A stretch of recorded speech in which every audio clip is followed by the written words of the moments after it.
औज़ुबिल्लाहिमिनश्शैतानिर्रजीम बिस्मिल्लाहिर्रहमानिर्रहीम। मैं आपका दोस्त अख्तर भट्ट। आज हम मुनाफिक पर बात करेंगे। मुनाफिक इंसान इंतहाई नीच, घटिया, बल्कि वो इंसानियत से गिरा हुआ एक अल्फाज है। मैं यही कह सकता हूँ। मैं उसे किसी भी मुनाफिक इंसान को किसी भी खाते में नहीं लिखता। ये मेरा नज़रिया देखें, मैं अपना नज़रिया आपको बता रहा हूँ। दुश्मन जो है ना, वो इंसान होता है, दोस्त इंसान होता है। दोस्त की भी एक खासियत होती है और दुश्मन की भी खासियत होती है, खामियां भी होती हैं।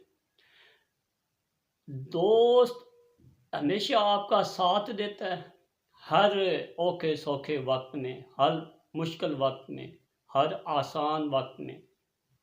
और दुश्मन, उसकी कोशिश होती है कि वो आपको गिराए, लेकिन वो ऐसा दुश्मन होता है जिसके बारे में आपको इल्म होता है।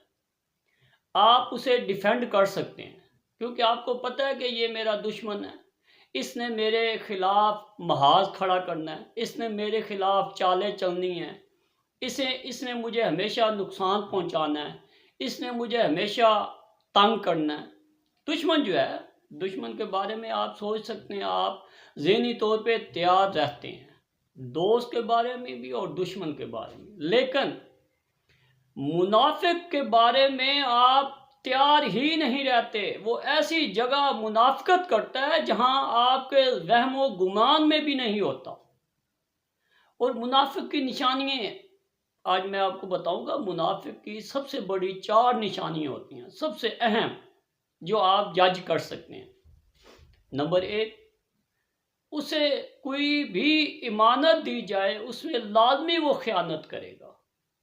कोई भी आदमी उसे, कोई भी शख्स उसे अमानत दे, उसमें खयानत करेगा। और जब भी बोलेगा वो झूठ बोलेगा, जब भी बोलेगा झूठ बोलेगा। नंबर 2। नंबर 3, जो भी वो वादा करेगा इफा नहीं करेगा, अपने वादे को पूरा नहीं करेगा। और चौथी निशानी, जब भी लड़ाई झगड़ा करेगा, उसके जबान से, उसके मुंह से, उसकी जबान से गालिम गलोच निकलेगी। ये सबसे बड़ी 4 निशानियां हैं। जिसमें ये निशानियां पाई जाएं, आप समझ लें कि ये मुनाफिक है, उससे बचें, उससे कता तल्लक हो जाए। मुनाफिक आपको ऐसी ऐसी जगह से डंगेगा, ऐसी ऐसी जगह से डसेगा, डंग मारेगा कि आप हैरान रह जाएंगे। एक मुनाफिक, ये उन डसने की या डंग मारने में एक ये भी है कि उसकी हमेशा कोशिश रहेगी, मुनाफिक की हमेशा कोशिश रहेगी कि ये मियाँ बीवी में इख्तलाफात पैदा करे। जहां रिश्ते नाते हों वहां नफाक पैदा करे। उसकी कोशिश होगी कि रिश्ते नाते खत्म हो जाएं, उनमें दरार पैदा की जाए, दरार पैदा हो जाए। लड़ाई झगड़ा करवाएगा वो, रिश्ते तोड़वाएगा वो। ये इतना मुनाफिक, खतरनाक इंसानी जानवर होता है। मैं उसे इंसान के खाते में, गो कि अल्लाह मुझे माफ़ करे, अल्लाह ताला ने इंसान ही पैदा किया है, मैं अल्लाह से डर के उसे इंसान कहूँगा, क्योंकि अल्लाह ने उसे तख्लीक किया है। लेकिन वो मुनाफिक इंसानियत के काबिल नहीं है, उसमें इंसानियत नाम की कोई चीज़ नहीं होती। उसमें तकब्बर, गरूर, जो 4 निशानियां मैंने पहले भी बताई हैं, वो सारी पाई जाती हैं। मुनाफिक से बचें। और ऐसे लोगों को सोचना चाहिए, देखिए हम चेंज भी हो सकते हैं।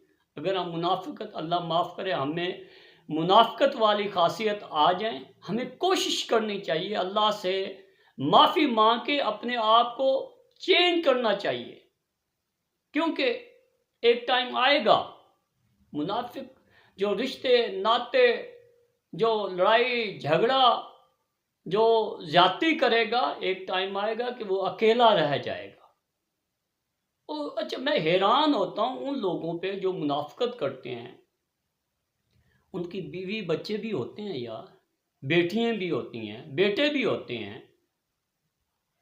हम जब रिश्ते नाते तुड़वाते हैं, उस वक्त ये नहीं सोचते कि कल मैंने भी रिश्ते करने हैं, रिश्ते लेने हैं, तो मेरे बच्चों के साथ क्या होगा।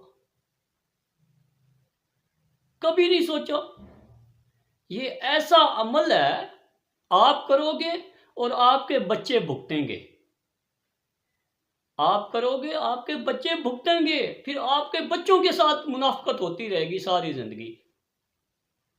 इस चीज से डरना चाहिए इंसान को। मुनाफिकत, मुनाफिक ये बहुत घटिया फेल है। इस चीज से इंसान को डरना चाहिए कि कल मेरे बच्चों के साथ भी ऐसे हो सकता है, मेरे साथ भी ऐसा हो सकता है। लिहाजा कोशिश करें, ये खासियत, खासियत आपकी अच्छी होनी चाहिए, और ये आदत, ये जो आपके अंदर, ये जो मैंने गिनवाई हैं निशानियां, इनसे बचें। हमेशा कोशिश करें झूठ से इज्तनाब करें, हमेशा बचें तकब्बुर से बचें, हमेशा कोशिश करें कि लड़ाई झगड़े में गाली गलौज ना दें, हमेशा कोशिश करें कि जो वादा करें उस पर पूरा होते हैं, या अगले बंदे को वादे से पहले कि यार माजरत, मैं आप इस वादे पे पूरा नहीं उतर सकूंगा, मुझे टाइम चाहिए, या वादा ही ना करें। कोशिश झूठ भी ना बोलें, झूठ से भी इज्तनाब।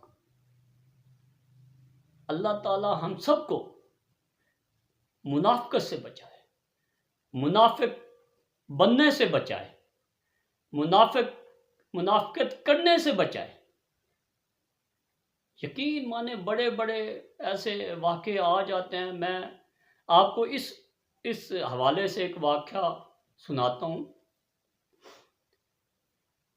एक दोस्त थे हमारे, भाई थे हमारे, उन्होंने डाइवोर्स दी पहली बीवी को। कुछ वजूहत हो जाती हैं डाइवोर्स देने की, ये भी एक वो अल्लाह ने लिखा हुआ है ना, इस दुनिया में रहने का एक रस्म रिवाज कह लें, या एक वो ये तरीका भी है कि अगर आपकी मियाँ बीवी की ना बने तो शरई तरीके से उसे छोड़ दें, बजाय उससे ज़्यादती जुल्म करने से शरई तरीके से उसे छोड़ दें, जुल्म ज़्यादती ना करें।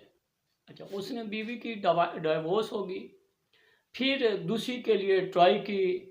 उसके कज़नों ने, उस लड़के के कज़नों ने, वालिदैन ने कोशिश कर के एक बड़ा प्यारा उन्हें रिश्ता मिल गया, बड़ी अच्छी जगह पे। बच्ची बड़ी अच्छी थी, बच्ची की वालदा, बच्ची के घर वाले बहुत अच्छे थे। बच्चा भी माशाल्लाह अच्छा है, कमाई वाला था, दोस्त भाई था मेरा, भाई कह सकते हैं ना हम उन्हें। तो उनका रिश्ता तय हो गया। रिश्ता जब तय हो गया, बड़े खुश थे दोनों घर वाले, लड़के वाले भी लड़की वाले भी, और जिसने करवाया वो भी खुश थी, वो भी खुश थे। लेकिन ब्रेक थ्रू हो गया।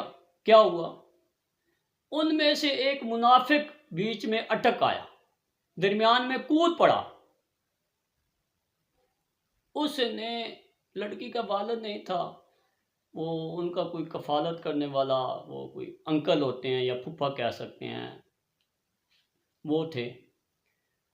वो मुनाफिक ने उनको कॉल करके लड़के के बारे में गलत गाइड कर दिया। यकीन माने कि लड़की वाले इतने खुश थे, लड़के वाले भी इतने खुश थे। उन्होंने एक दूसरे की इंक्वायरी की, बिल्कुल ज़बरदस्त, दोनों मुतमईन थे इंक्वायरी में। और जल्दी शादी होने वाली थी, जल्दी शादी होने वाली थी। लेकिन मुनाफिक ने अपना किरदार अदा किया, घटिया किरदार अदा किया, और लड़की के घर वालों को मिसगाइड किया लड़के के बारे में। वो शक आ जाए तो ज़ाहिर बात है आप समझ सकते हैं फिर। लेकिन लड़की के घर वाले मानते नहीं थे उस बात को जो उस मुनाफिक ने उन्हें बताया। घर वाले नहीं माने। वो एक ऐसा आदमी आ जाता है जो ज़हनी तौर पे उसकी अप्रोच इतनी होती है कि वो हर बात को मान लेता है। उनमें से भी एक आदमी मान गया और रिश्ता दरमियान से टूट गया। कितनी ज्यादती है यार, लड़के वालों के साथ भी, लड़की वालों के साथ भी कितनी ज्यादती है। भाई आपको क्या लगा, अगर हो जाए आपका क्या नुकसान होगा? अगर नहीं हुआ तो आपको क्या फायदा मिला? क्या आपने उधर रिश्ता करना था या अपने बच्चों को कराना था? ऐसी भी कोई बात नहीं थी। ना उस मुनाफिक ने अपने बच्चों का उधर रिश्ता कराना था, ना बच्चियों का रिश्ता कराना था। बस ऐਵੇਂ ही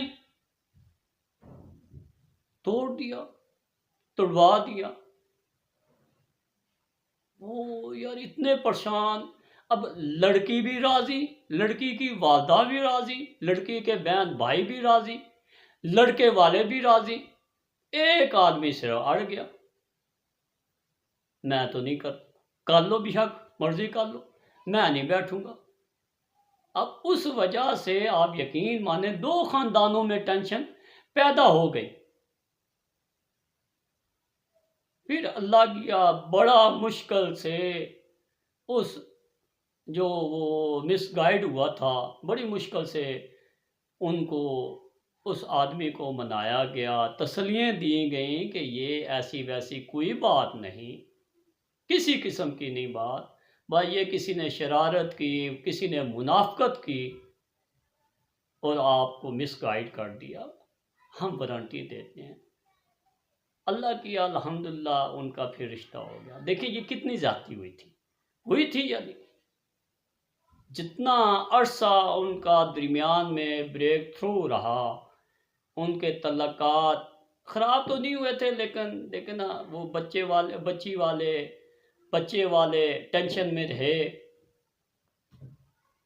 होता है ये नहीं होता, क्योंकि वो दोनों ख़ानदानों को बहुत पसंद था ये रिश्ता। लड़की वालों को लड़के वाले और लड़के वालों को लड़की वाले पसंद आ गए थे। उनके मियार, उनके स्टेटस, उनकी जो डिमांडें थी एक दूसरे की, उस पर पूरा उतरे थे दोनों। अल्हम्दुलिल्लाह उनका फिर हो गया, उनकी शादी हो गई, आज खुश हैं। लेकिन मैंने ये वाक़या सिर्फ इसलिए बताया कि मुनाफ़क़त करने से पहले ये सोच लिया करें कि हमारे भी बच्चे हैं, हमारी भी बेटियां हैं, हमारे भी बेटे हैं, हमने भी कहीं ना कहीं रिश्ते नाते करने हैं। और रिश्तों के बगैर, रिश्तेदारों के बगैर कोई ज़िंदगी नहीं। किसी भी रिश्तेदार से कता तलक ना करें, कभी ना करें। नाराज़गियाँ, छोटी मोटी बातों पे नाराज़गियाँ होती रहती हैं, ये एक ज़िंदगी का हिस्सा है। लेकिन कता तलक करना ये गलत है। अल्लाह ताला हम सबको नेकी की हदायत दे। अल्लाह ताला आपका हम सबका हामी और नासिर हो।